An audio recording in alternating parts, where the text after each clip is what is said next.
चलिए बिना किसी भूमिका के सीधे कहानी पर आते हैं। ये बात है 2000 के दशक के बीच की और एक बहुत ही अजीब विरोधाभास से शुरू होती है। देखिए, एक ज़माना था जब टेक्नोलॉजी की दुनिया में जापान के मोबाइल फ़ोन का सच में डंका बजता था। वो सबसे आगे थे, सबसे बेहतर। और फिर कुछ ही सालों में वो बाजार से ऐसे गायब हो गए जैसे कभी थे ही नहीं। तो सवाल ये उठता है कि जो फोन टेक्नोलॉजी में इतना आगे था, वो इतनी बुरी तरह से हारा कैसे? ये कहानी किसी तकनीकी खराबी की नहीं है, नहीं। असल वजह तो इससे कहीं ज्यादा दिलचस्प और हैरान करने वाली है।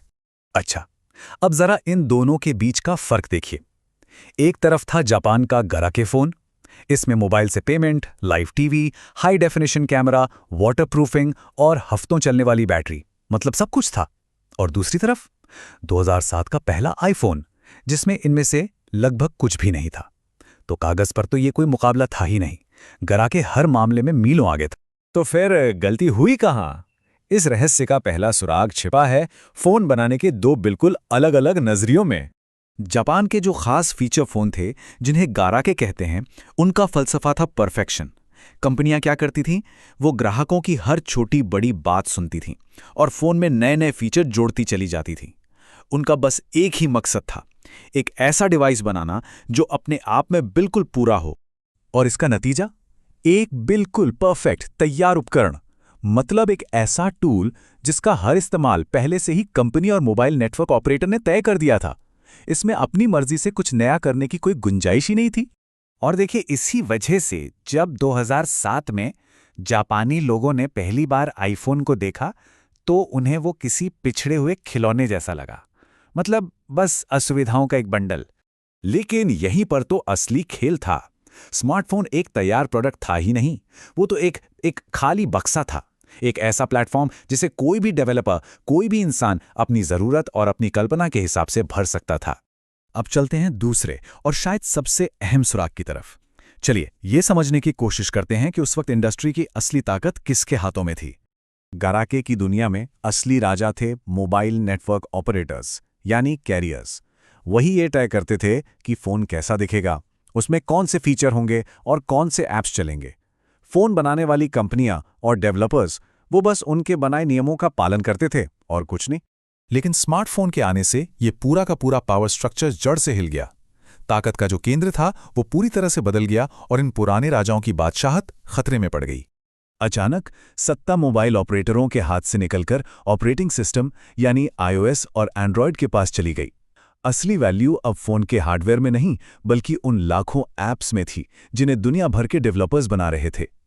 और बेचारे पुराने राजा, वो कैरियर्स, वो अब सिर्फ डेटा पहुंचाने वाले पाइप बनकर रह गए थे।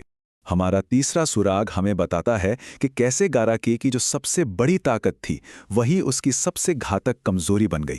ये फोन जापान के लोगों की जिंदगी का एक अटूट हिस्सा थे। लोग इनसे सिर्फ बात नहीं करते थे, वो इनसे ट्रेन का टिकट खरीदते, दुकानों में पेमेंट करते और सफर के दौरान लाइव टीवी भी देखते थे। ये फोन जापानी संस्कृति और उनकी जरूरतों के हिसाब से ही घड़े गए थे।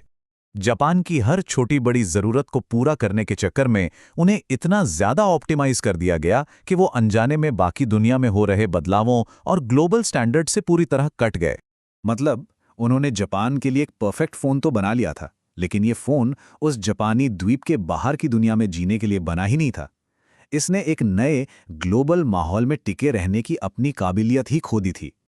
और जब हम इन सभी सुरागों को जोड़ते हैं तो हम अपनी जांच के अंतिम नतीजे पर पहुंचते हैं, जो किसी तबाही से कम नहीं है। ऐप इकोनॉमी का आना उस उल्का पिंड की तरह था जिसने डायनासोर का अंत कर दिया था। माहौल अचानक बदल गया और गाराके, जो अपने पुराने माहौल का बादशाह था, इस नई दुनिया के लिए बहुत बड़ा, बहुत धीमा और बहुत ज्यादा स्पेशलाइज्ड हो चुका था। और यही इस कहानी की सबसे बड़ी त्रासदी है। जिस परफेक्शन को हासिल करने में उन्हें सालों लगे थे, वही परफेक्शन उसके पतन की वजह बन गया। वो इतना मुकम्मल हो चुका था कि उसमें बदलाव की कोई गुंजाइश ही नहीं बची थी। तो यहां समझने वाली बात यह है कि गाराके परफॉर्मेंस या फीचर्स की वजह से नहीं हारा था।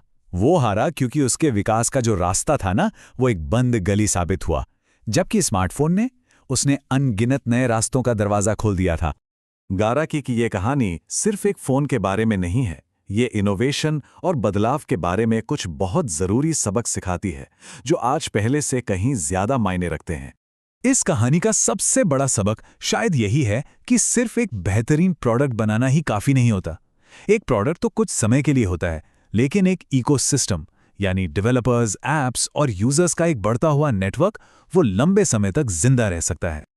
और अंत में ये कहानी हमें एक सवाल के साथ छोड़ जाती है। जरा सोचिए, अगर उस वक्त के राजा यानी मोबाइल कैरियर्स अपना ताज छोड़ने और एक खुले, अनिश्चित भविष्य को अपनाने की हिम्मत दिखा पाते, तो आज मोबाइल की दुनिया का नक्शा कैसा होता।